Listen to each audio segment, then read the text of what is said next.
His Excellency, Dr. Goodluck, Jonathan, JCMR.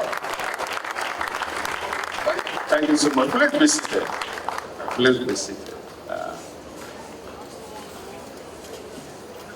The Right Honorable Deputy Speaker, thank you, and thank you for that your beautiful speech.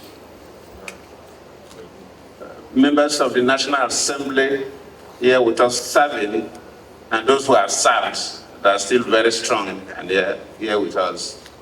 The Honorable Minister of Science and Technology, other senior functionaries of government are here with us. Let me especially appreciate Ayogu Eze, the founder of Streams of Joy International, and thank you for your message. The wife and members of the bereaved family of our good friend Ayogu Eze, the very young children are here with us. My brothers and sisters. In fact, we have listened to a series of tributes. His colleagues and friends have spoken.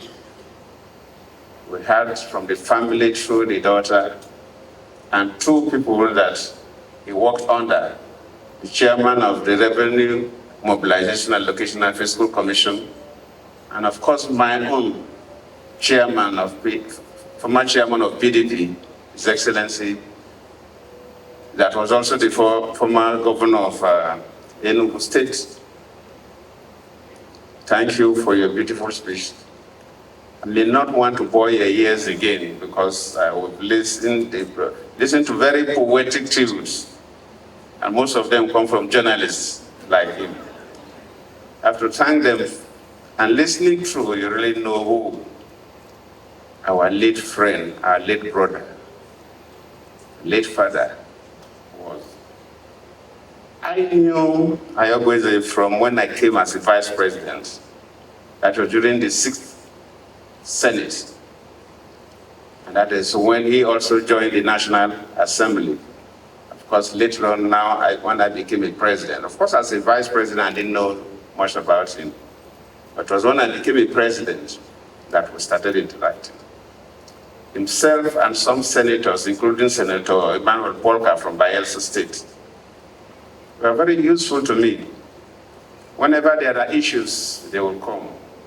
They wouldn't want me to have coalition with the National Assembly, and they will always bring suggestions.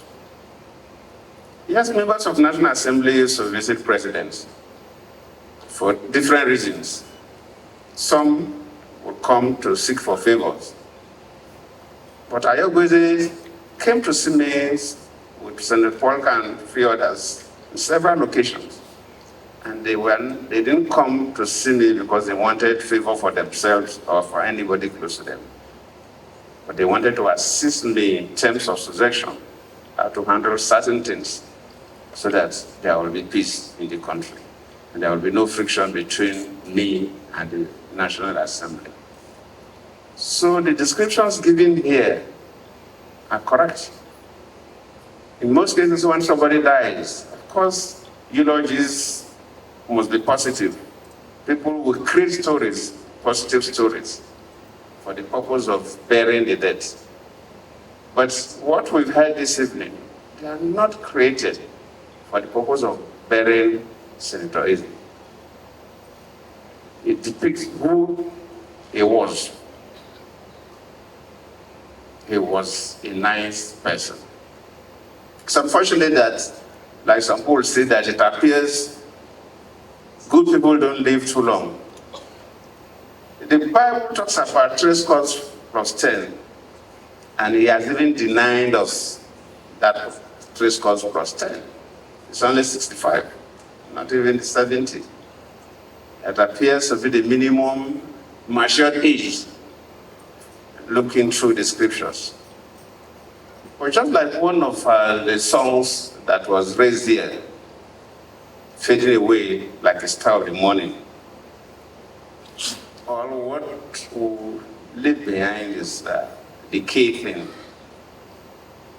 And everybody who spoke, almost everybody mentioned that. It's not how long we live, But the little time you stayed on earth, what will people remember you for? In most cases, when you remember our Lord and Savior, Jesus Christ, how long did he live?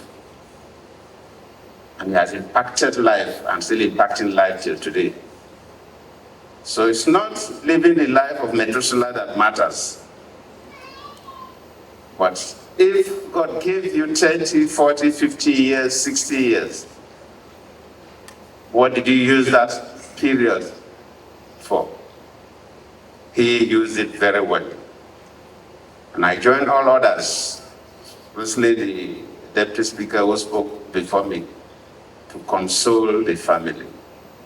Say, yes, you have lost the father, we're still young and vibrant.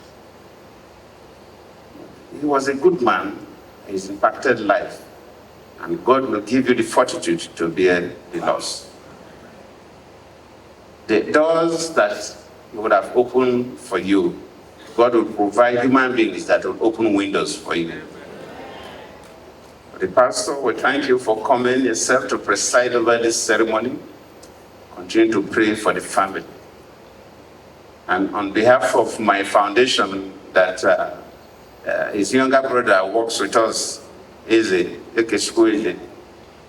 say, accept our condolence. Thank you all.